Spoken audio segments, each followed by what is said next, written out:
Assalamualaikum warahmatullahi wabarakatuh. Di sini saya akan menjelaskan mengenai keterampilan dasar dalam mengajar. Apa itu keterampilan dasar dalam mengajar?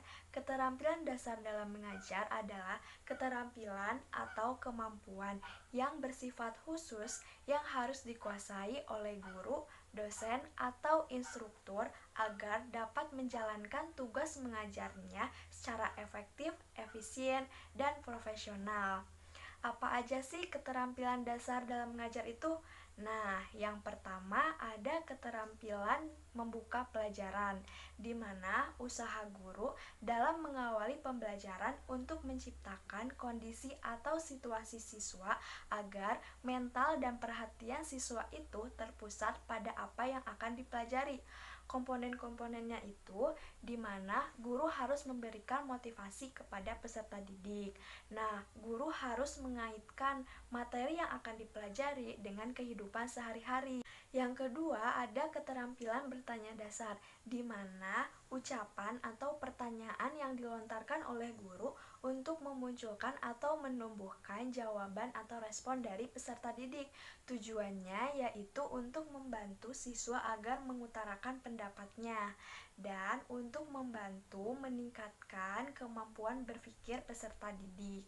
Yang ketiga, ada keterampilan bertanya lanjutan, di mana tujuannya itu dengan kita memberikan pertanyaan lanjutan dapat menambah pengetahuan peserta didik dan untuk meningkatkan interaksi antara guru dan siswa dengan adanya pertanyaan lanjutan yang diajukan. Yang keempat, keterampilan menjelaskan, di mana guru itu menyajikan bahan belajar yang telah disusun secara sistematis yang mempunyai satu kesatuan yang berarti sehingga peserta didik dapat memahami materi yang akan dijelaskan.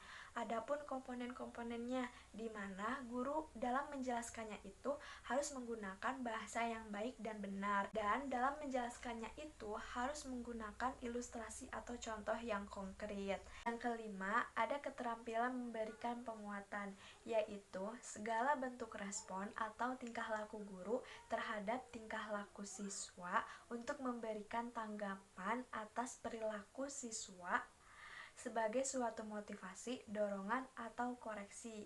Tujuannya yaitu agar siswa semangat kembali untuk mengulang aktivitas atau perilakunya yang positif. Yang keenam, ada keterampilan memberikan variasi, di mana dalam kegiatan pembelajaran dari awal sampai akhir pembelajaran, guru tidak harus selalu duduk di depan kelas. Guru harus mengatur posisi tubuhnya, bisa mondar-mandir ke sana kemari dengan memperhatikan proses kegiatan belajar siswa.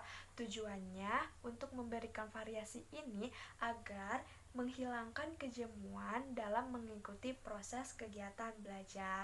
Yang ketujuh, ada keterampilan membimbing diskusi kelompok kecil, di mana suatu kegiatan proses belajar yang dilakukan dalam kerjasama secara kelompok untuk memecahkan suatu permasalahan, mengkaji konsep, prinsip, atau kelompok tertentu. Nah, yang kedelapan, ada keterampilan mengelola kelas, di mana guru itu harus mempunyai keterampilan dalam mewujudkan atau mempertahankan situasi dan kondisi kegiatan belajar mengajar secara optimal. Nah, yang kesembilan, ada keterampilan mengajar kelompok kecil dan perorangan.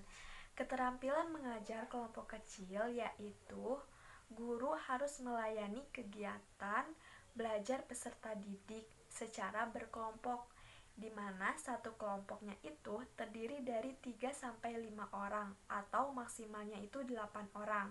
Sedangkan keterampilan mengajar perorangan yaitu di mana guru harus menentukan tujuan, bahan ajar, prosedur, dan waktu yang diperlukan dalam pengajaran dengan mempertimbangkan perbedaan-perbedaan individual peserta didik. Dan yang terakhir yaitu keterampilan menutup pembelajaran. Adapun komponen dalam keterampilan ini yaitu guru harus menyimpulkan materi yang telah dipelajari saat pembelajaran berlangsung. Nah, guru harus memberikan tindak lanjut atau follow up berupa ajakan atau saran. Misalnya, guru itu menyarankan peserta didik agar kembali belajar di rumah dan memahami materi yang telah dipelajari di sekolah.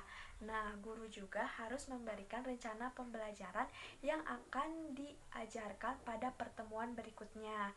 Nah, yang terakhir, guru itu harus memberikan tugas sebagai evaluasi peserta didik.